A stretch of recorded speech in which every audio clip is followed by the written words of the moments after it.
Bendy Review. Hello everyone, my name is Spring Fredbear and I'm very sorry for referencing PewDiePie. But anyway, welcome to some sort of monthly Bendy news update thing.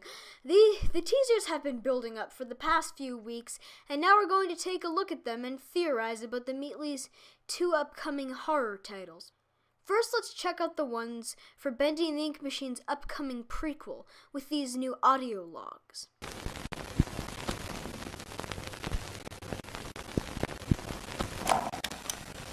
So here we are, another big day at Joey Drew Studios.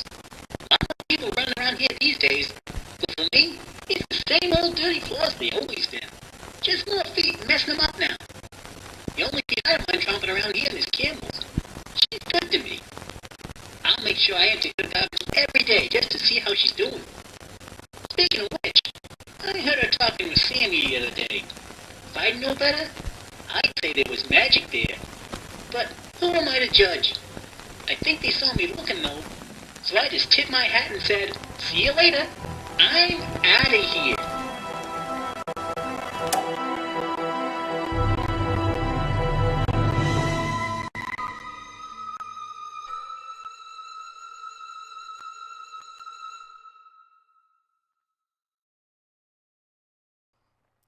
This seems to take place during the time period in the studio was expanding, hiring voice actors such as Susie Campbell, who it seems Wally Franks has a bit of a crush on.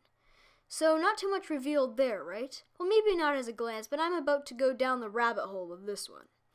Alright, so we know that Thomas Connor and Allison Pendle got married, and now it has come out that Wally and Susie could have been in a relationship.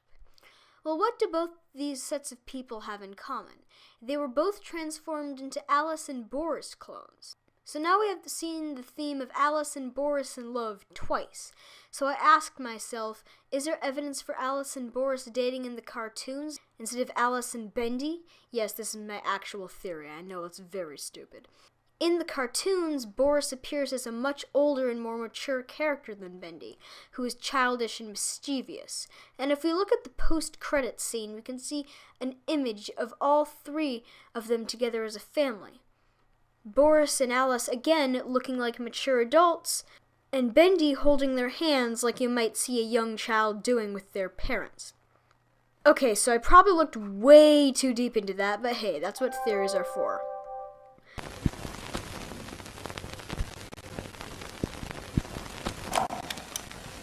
We're looking at quite the job here. Walls come out, pipes go in, dang walls go back in again. It's like banging your head on a rock over and over and over. First time, first tag. 100th time, well, you just don't think much about it. That's what it's like working for Mr. Joey Drew. At first you feel that bad pain in your gut that you're doing something very wrong. But after a time, the dust settles, and Joey's played his cards. You just learn to go with it. A bit of your soul dies with each pipe you put in.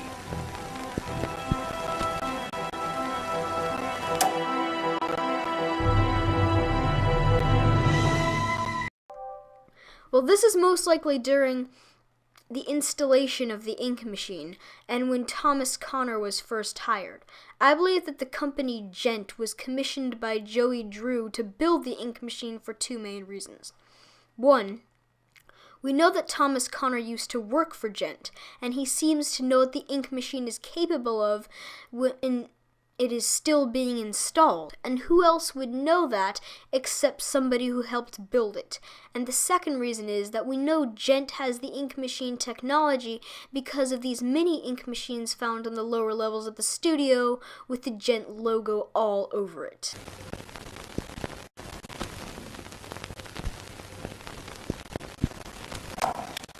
The work of a voice actress can be a tough one, Mama. You never know what you're going to be voicing next. When you act in a proper theater, you get to play romantic leads, maybe a queen, some kind of villain. That's when you work for Joey Drew. You never know. I think that's why I love it so much. Every day is a surprise. Though I do feel like I've been stuck with some low parts lately. Nothing really I can write home about. Sammy, our music director, was also telling me they're working on a new character upstairs. Might require a female touch. I've got a good feeling something great is going to happen.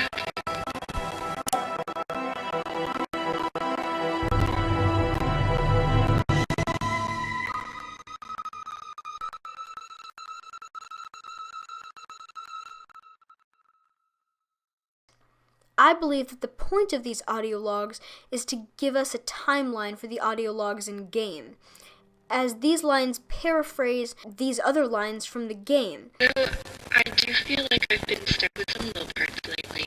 Nothing really I can write home about. Sammy, our music director, was also telling me they're working on a new character upstairs. Might require a female touch. These past few weeks, I voiced everything from talking chairs to dancing chickens. But this is the first character I really felt a connection with. She's a part of me. Alice and I, we're going places. But instead of reminiscing about her connection with Alice, she is anticipating the new character being revealed to her. So this one was taken slightly before the one in the game. But if we're assuming that the ink machine was introduced in 1943, which is a lot later than I originally expected it to be, then she would have been voicing Alice for over a decade before she was replaced with Alison Pendle, driven to insanity and lured to the machine by Joey Drew. Now let's move on to the 3 teasers by Kindly Beast.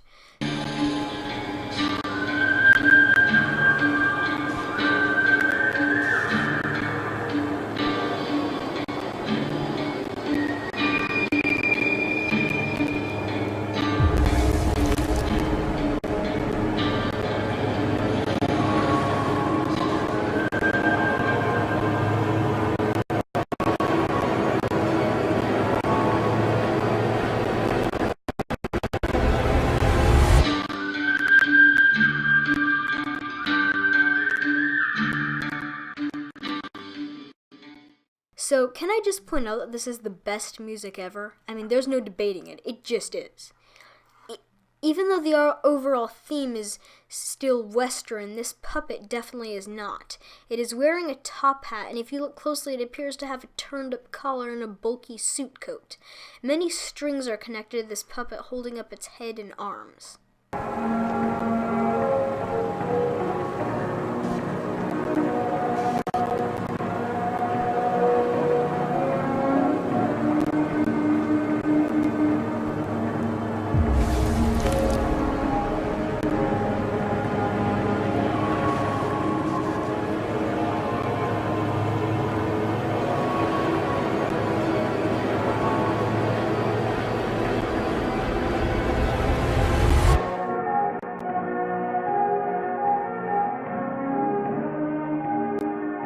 This second teaser features a puppet held up by strings. As this puppet is so basic looking, I believe it to be incomplete, and has yet to be turned from a blank wooden marionette to an actual character.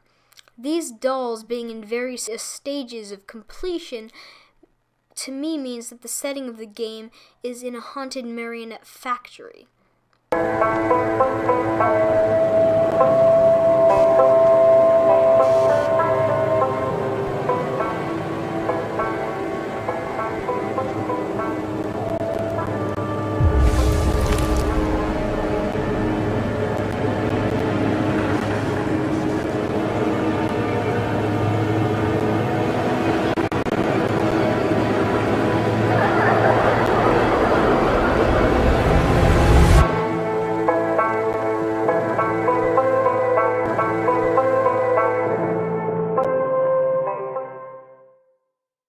Now this last one is where things get interesting. This is the first time that we have actually seen one of the monster's faces, and it is really scary. A lot of people were saying that this is a Russian nesting doll, but if you pull a Scott Cawthon and brighten it up, you will see that it has actually a red cloak. Now at the end it says, "See you next week." Now does this mean that the game is coming out next week? No, just the title the title's getting revealed next week, hopefully along with some more information about the game. But I will be doing a video on that, of course, when it is revealed to us. But for now, we can just wait.